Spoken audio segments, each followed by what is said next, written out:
Now let's turn to the Russian region of Kursk, which is the scene of that Ukrainian incursion, now in its 7th day. Residents in the area are reporting a steady flow of tanks, personnel carriers and supply trucks heading to this new front. Moscow has acknowledged the incursion, but says that any further advance has been blocked.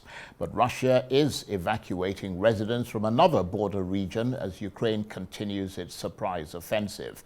The governor of Belgorod urged people not to panic, but said they needed to move because of enemy action. Since last Tuesday, Ukrainian troops, thought to be in their thousands, have crossed up to 30 kilometers into the Kursk region. Главная задача стоит, безусловно, перед Министерством обороны. Of course, the main task faces the Ministry of Defense, to squeeze out, drive the enemy out of our territories and, together with the Border Service, to ensure reliable cover of the state border. The Federal Security Service, together with the Russian National Guard, must ensure the counter-terrorism situation and an effective fight against enemy sabotage and reconnaissance groups. It appears that the enemy is aiming to improve its negotiating positions in the future. Well, what kind of negotiations can we even talk about with people who launch indiscriminate strikes on civilians, on civilian infrastructure and try to create threats to nuclear energy facilities? What can you talk to them about? Подобные акции, безусловно, преследуют главную военную цель. Such actions are undoubtedly pursuing the main military goal of trying to stop our troops' offensive to fully liberate the territories of the Donetsk and Luhansk People's Republics, the territory of Novorossiya. And what is happening on the front lines? What are the results? Not only did the pace of offensive operations by Russian armed forces, volunteers and veterans not decrease but, on the contrary, it increased by 1.5 times. Vladimir Putin there. So after these surprising and unprecedented developments from the Russia-Ukraine conflict, is Ukraine turning the tables on Russia? Well, for more on this, let's cross live to London and speak with the RISE European Affairs analyst, Dr. Marek Laskiewicz. Good to see you, Dr. Laskiewicz. So Ukrainians are now reported to have advanced up to 30 kilometers deep inside Russia. I mean, how significant is that level of incursion into Russia? Well, it is and it isn't. It is in the sense that Ukraine has launched an attack. That is significant. It is in the sense that the attack has gone so far quite successfully for them. That is significant. But Russia is a vast country, and 30 kilometers, or even for that matter 50, is nothing. Moreover, the deeper the Ukrainians go in, the more problems they have with logistics, the more problems they have in keeping up the momentum. These are the problems which, of course, bedeviled the previous invasions of Russia, such as by the Germans in World War II or Napoleon in the Napoleonic Wars. So therefore, in a very real sense, the incursion has still yet to play itself out fully. And if it were to fail, it would be a real blow to Ukraine, because the President Zelensky has acknowledged this and is crowing about his success. But if, on the other hand, it were to succeed in the sense that the Russians cannot dislodge them, then, as I said before, it would be a severe blow to President Putin, whereupon it is not only that he would have to go use more non-conventional, I don't mean nuclear, but things like chemicals, legal chemicals, that is, weapons, such as the thermobaric bombs, but also his own position may suddenly become difficult, where somebody else might take power who is far more, if you like, ruthless about things, because there are worse people in Russian history than Vladimir Putin.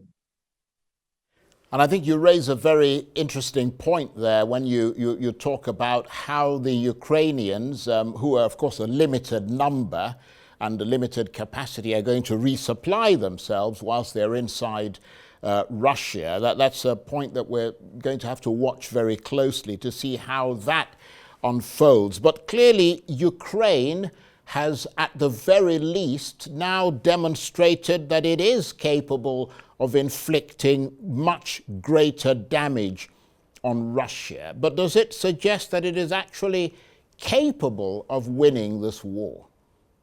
No, and that's the whole problem. You see, it's only 50 kilometers. Russia's a vast country. How can this lead to any victory? It can't. It might well improve the negotiating position, but only so long as they can hold it. Please remember, other nations have invaded Russia. For example, Poland got very, very far and then suddenly found the situation becomes increasingly untenable. And this is the problem which might be over Ukraine. What is true is that it has invaded Russia, but even this is a two-edged kind of sword. It is good for Ukrainian morale. It has shown that Ukraine can do something precisely as you said. But at the same time, it might awaken the Russians, who historically have always rallied round when Russia itself was in danger.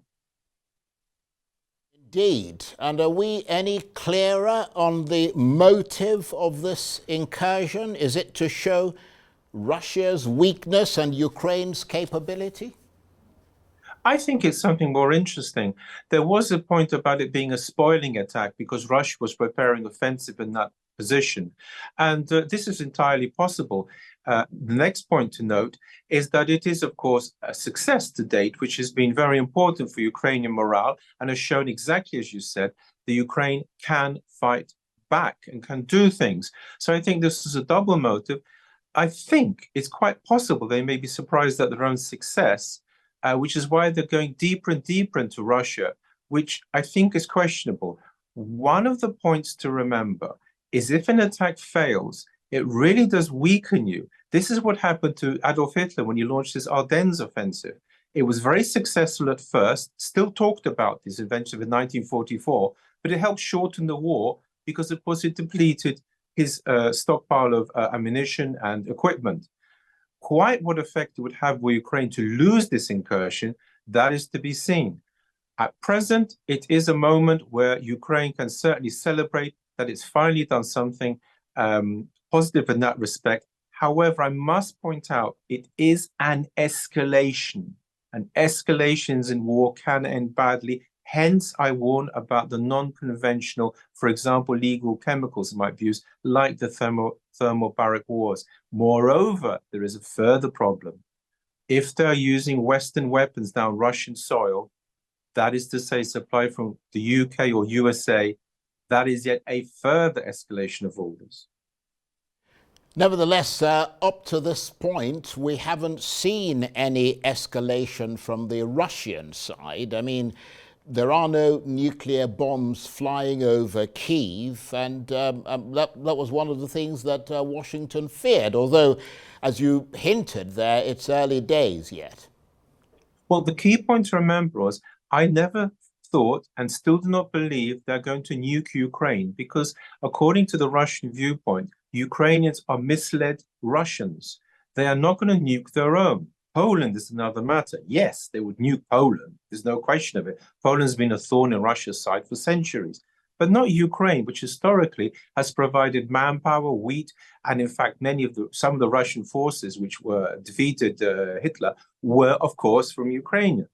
Therefore, I do not expect a nuclear bomb. When I say non-conventional, I mean non-conventional in the sense they are chemicals, legal chemicals, depleted uranium, for example, missiles or shells.